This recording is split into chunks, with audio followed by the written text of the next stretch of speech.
Shalom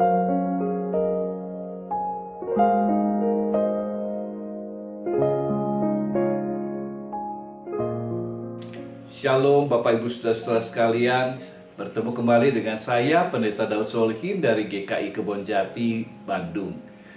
Tema renungan harian saat ini adalah putus asa, carilah Yesus. Firman Tuhan terambil dari Markus pasal 3 ayat 9 sampai ayat yang ke-11. Saya akan bacakan untuk kita semua. Ia menyuruh murid-muridnya menyediakan sebuah perahu baginya karena orang banyak itu, supaya mereka jangan sampai menghimpitnya. Sebab ia menyembuhkan banyak orang, sehingga semua penderita penyakit berdesak-desakan kepadanya, hendak menjamahnya.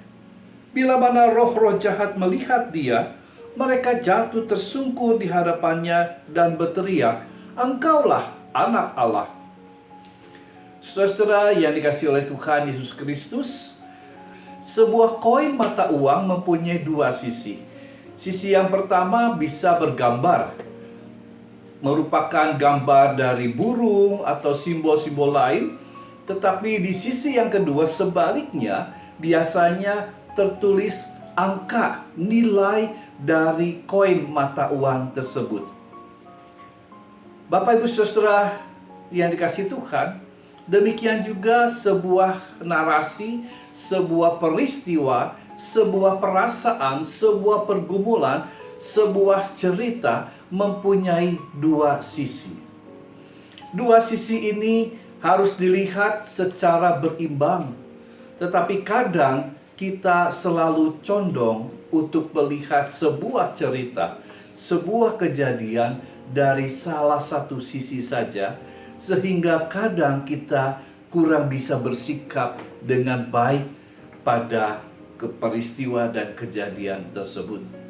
Contohnya, berapa banyak di antara kita yang berputus asa ketika pandemi COVID-19 kita alami.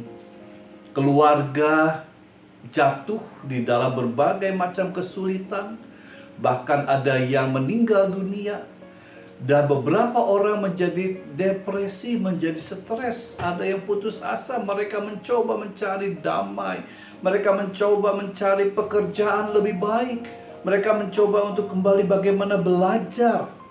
Anak-anak kita belajar kembali.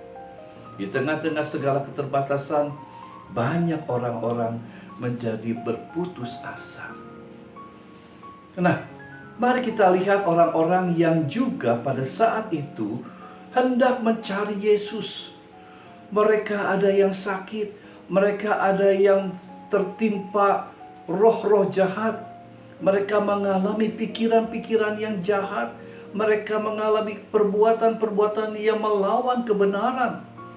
Hati mereka jahat, pikiran mereka jahat, perbuatan mereka melanggar firman Tuhan dan aturan-aturan yang berlaku.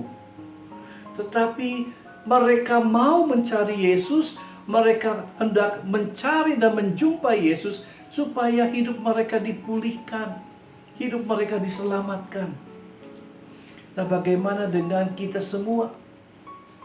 Apakah saat ini kita sedang berputus asa, desperate? Apakah sedemikian besar putus asa kita karena kesulitan hidup? Ada dengan banyak keterbatasan dan hambatan, sehingga kita tidak bisa lagi merasakan ketenangan, kedamaian, gelisah terus. Carilah Yesus. Carilah Yesus dalam keputusasaan kita.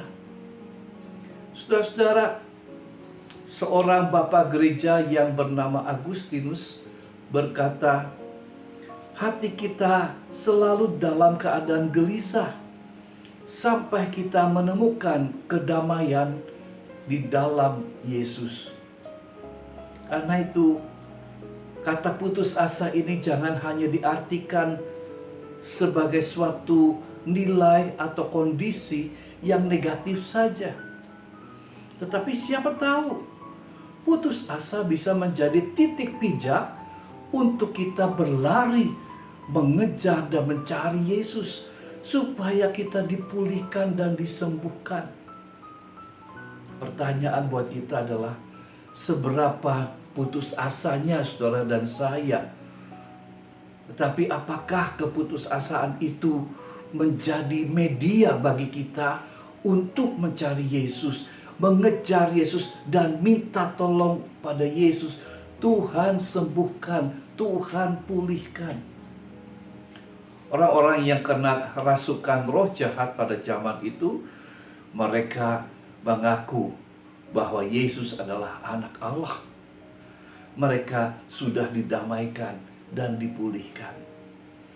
Kiranya demikian juga berlaku pada kita ketika kita mencari Yesus di dalam keputusasaan kita dan berjumpa dengan Dia yang mengubah kesulitan menjadi jalan yang membuka pada keselamatan. Kiranya Tuhan menolong kita supaya kita dalam keadaan damai. Tuhan Yesus memberkati. Amin.